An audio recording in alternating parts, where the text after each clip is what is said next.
Hello and welcome back everyone. This is Dr. Simran and you are watching Dentistry. I make videos on dentistry and dental related topics and try to make things easier for you to understand. And no, I'm not a teacher, I'm just a student like you all. So please do consider subscribing and click the bell icon so that you get updates whenever I post a new video.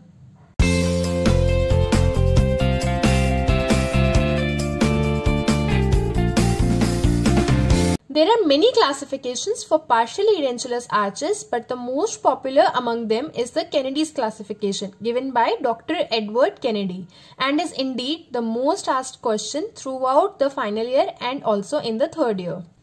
So, the Kennedy's classification is based upon the relationship of the edentulous spaces to the abutment tooth. Abutment is a tooth from where the denture takes its support. He classified the partially edentulous arches into 4 different classes. So he classified them into 4 classes based upon where the edentulous areas are present. This classification permits immediate visualization of the case and is easier to communicate with fellow professionals and also allows us to formulate a treatment plan. So now let's see these 4 classes. In Kennedy's class 1, bilateral edentulous areas are located posterior to the natural teeth. That means there are edentulous spaces located on both the sides of the arch and no teeth are present posterior to these edentulous spaces. That is, these are the posterior most regions of the dental arch. So this is Kennedy's class 1. In class 2, the unilateral edentulous area located posterior to the remaining natural teeth. Just like the previous one, here also there are no teeth present posterior to the edentulous space, but in this case the space is present only on one side, that is, it is only unilateral. So this is class 2. In class 3, a unilateral edentulous area with natural teeth remaining both anterior and posterior to it. That means a single edentulous area that is only on one side present where the teeth are present on both the sides of the edentulous area, that is both anteriorly and posteriorly. So this is class 3.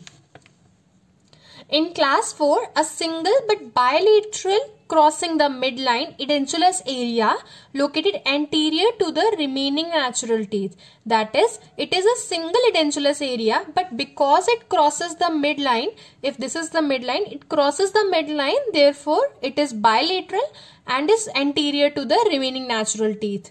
So this is class 4. So these were the 4 classes of Kennedy's classification. So now let's see the Applegate's rule. The Kennedy's classification would be difficult to apply in every situation without certain rules for application. Applegate provided 8 rules for multiple edentulous areas that govern application of Kennedy's methods. So let's go through these rules. So the rule number 1 states that the classification should always follow rather than precede any extractions of teeth that might alter the original classification. So it says that the classification of edentulous state should be done after any extraction of the teeth. That has to be done not before the extraction, as it will alter the original classification and it might alter our treatment plan as well. So now let's take an example. For example, this is the case. So this is class 3 because it has both the teeth anterior and posterior to it. But for some reasons we have to extract these molar teeth. So now the molar teeth are extracted. So it no longer remains class 3 because it is an entire edentulous area located posterior to the remaining natural teeth but is unilateral. So it will now become class 2. And not class 3. So the classification should always be done after the extraction has been done. So the rule number 2 states that if the third molar is missing and is not to be replaced, it is not considered in the classification. So this is not class 1 and is considered as class 3. Because the edentulous space is present with the teeth remaining both anterior and posterior to it. So this is class 3. The rule number 3 states that if the third molar is present and is to be used as an abutment, it is considered in the classification.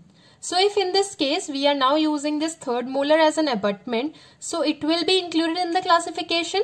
So it will now be classified as class 2 mod 1 because it is the edentulous area located posterior to the remaining teeth, and mod 1. This we will be discussing in the later parts of the video in rule number 6. So the rule number 4 states that if the second molar is missing and is not to be replaced, it is not considered in the classification. So here we have to replace these spaces, that is the premolars and the molars, and the second molar is also missing but it is not to be replaced, so it is not considered in the classification. So it is not class 1 but is class 2. The rule number 5 states that the most posterior edentulous area always determine the classification. So for example here, the most posterior edentulous area is this. Although there are 2 edentulous spaces, but since this is the most posterior edentulous area, so this will determine the classification, and so this will be class 2. So the most posterior region always determines the classification. So now let's see the rule number 6.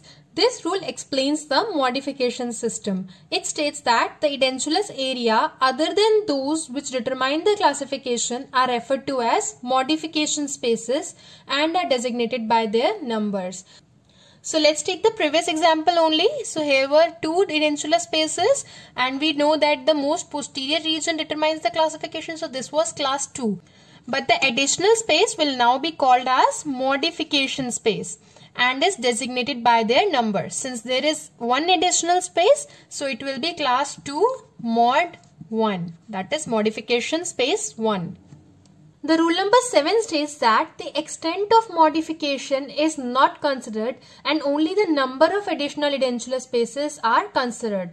That is, the number of teeth absent or are missing in modification space is not considered, but only the number of additional spaces are considered as the modification spaces. So for example, here this is class 2 since it is the posterior most region that determines the classification, and these are the additional spaces. This is additional space number 1 and this is additional space number 2.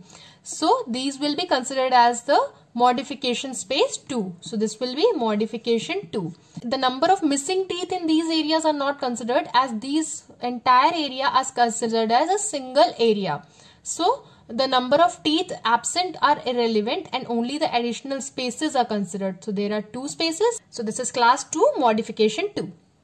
The rule number 8 states that there can be no modification in Kennedy's class 4 because any additional space will be definitely posterior to it and will determine the classification. So for example, this is Kennedy's class 4 and if there is any additional space that is edentulous, that will be always posterior to it. So if I remove these molars, so this is the additional space, and since according to the rule number 5, the most posterior edentulous area determines the classification, so this will no longer be class 4 but will now become class 2 modification 1.